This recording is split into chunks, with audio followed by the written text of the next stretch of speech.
tudo que é justo ocupa o nosso pensamento. Mas o que é justo? Como é que a gente pode falar em justiça no mundo que está do jeito que está? Parece que Deus não está no controle. Parece que Deus entregou o mundo à mão dos homens e os homens não sabem o que fazer com ele. Parece que o mundo está sendo controlado pelo diabo por tanta coisa ruim que acontece. Não, não é assim que a coisa é de verdade. Não é assim que as Escrituras nos ensinam sobre a relação com o mundo. O Deus Santo, justo e soberano governa sobre todas as coisas. Então, o que é justiça? E como nós nos relacionamos com ela ao pensar que as coisas justas devem ocupar lugar no nosso pensamento? Se olhamos para um lado e não há um justo, nenhum sequer, não há quem ame a Deus, não há quem busque o Senhor. Precisamos aprender mais sobre isso. Paulo vai dizer aos filipenses que se nós pegarmos a nossa ansiedade, as nossas inquietações e colocarmos diante de Deus com orações, com súplicas, agradecendo, crendo que Ele está no controle, a paz que excede todo o entendimento guardará o nosso coração e a nossa mente. E então, em lugar daquela ansiedade, tudo que é verdadeiro, tudo que é respeitável, tudo que é justo, deverá ocupar os nossos pensamentos, o nosso coração. Uma boa reflexão sobre o que pode ser justo diz respeito à nossa própria justificação. Se refletirmos sobre a nossa justificação, precisamos entender que justificação e justiça querem dizer a mesma coisa. Uma coisa, então, que se desdobra desse primeiro significado é que justificação é um termo legal.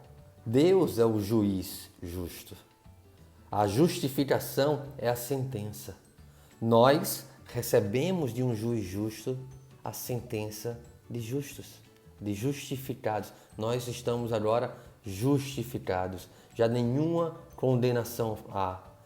O juiz supremo, para o qual não há nenhum apelo, para o qual não tem outra instância. Ele decretou por meio do sacrifício de Cristo que a justiça de Cristo foi imputada a nós, logo nós fomos justificados. Olha que coisa alegre para pensarmos. Fomos justificados apesar de nós, apesar da loucura desse tempo, apesar das circunstâncias em que nós estamos vivendo, apesar de como nós estamos lidando com as coisas, às vezes de maneira tão equivocada, ainda assim o sacrifício de Cristo foi todo suficiente para cobrir os nossos pecados e nós fomos apresentados como justos diante do juiz, diante de Deus, o Deus soberano que governa todas as coisas. A maravilha paradoxal dessa justificação é que pecadores como nós, sabe, pessoas que não merecem nenhum bem de Deus, senão a condenação justa do inferno. Pecadores como nós são encontrados, são colocados diante de Deus na posição de justos, na posição de inocentes. Sabe, isso é maravilhoso, porque isso não é uma resposta da nossa atitude. Isso é uma consequência do amor de Deus. Isso é consequência de um ato que Deus opera então em nós. Nós somos por Deus inocentados, porque Cristo pagou a pena no nosso lugar. Que essa consciência de justiça seja então algo que tome os nossos pensamentos. Quando nós estivermos abatidos e quando nós estivermos angustiados com coisas que estão acontecendo nas nossas vidas, nós possamos pensar que o mais caro foi feito por nós. Deus pagou o preço da nossa justificação. Se Ele fez o mais difícil, que Paulo vai chamar lá em Romanos 8,32, e se Ele entregou o próprio Filho por nós, não nos dará nele tudo que precisamos? Será que Deus, que nos justificou, não nos sustentará? Será que Deus nos negará alguma coisa que nos seja vital? Se Ele foi capaz de fazer o mais difícil, que foi entregar o próprio Filho para a nossa justificação? Certamente que não cochila nem dorme o guarda de Israel, certamente que o nosso pastor é todo suficiente para as nossas vidas. Mas quando a gente fala de justiça e de ser justo e de coisas justas, não é uma avaliação por um julgamento próprio, não é uma avaliação a partir da nossa justiça própria.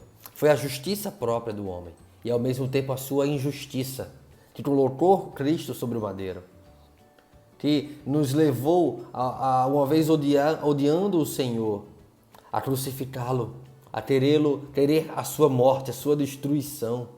E ao mesmo tempo, esse ato de manifestação da injustiça do homem foi a própria revelação e consumação da justiça de Deus que deveria recair sobre nós, mas que não recai sobre a igreja, porque Cristo nos substituiu naquele Calvário. Justiça e injustiça deve passar pela nossa reflexão, a compreendermos que a nossa justiça própria não é a justiça de Deus. O nosso modo de pensar e de agir não é o modo de Deus. E a única maneira de nós nos conformarmos ao modo de Deus é conhecermos o modo de Deus através da sua santa e justa palavra. Se a palavra de Deus é justiça, seja isso que ocupe o nosso pensamento. Se os ensinamentos do Senhor são justos, seja essa a nossa motivação. Seja isso que tome o nosso falar, seja sobre essa lente nós passemos a olhar o mundo à nossa volta e então viver em justiça e retidão, uma vez que foi para isso que nós fomos salvos.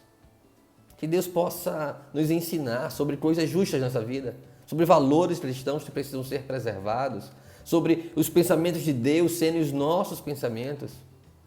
E então nós aprendamos a encher a nossa cabeça de todas as coisas justas do Senhor. Que Deus tenha misericórdia de nós e aplique em nossos corações a sua palavra.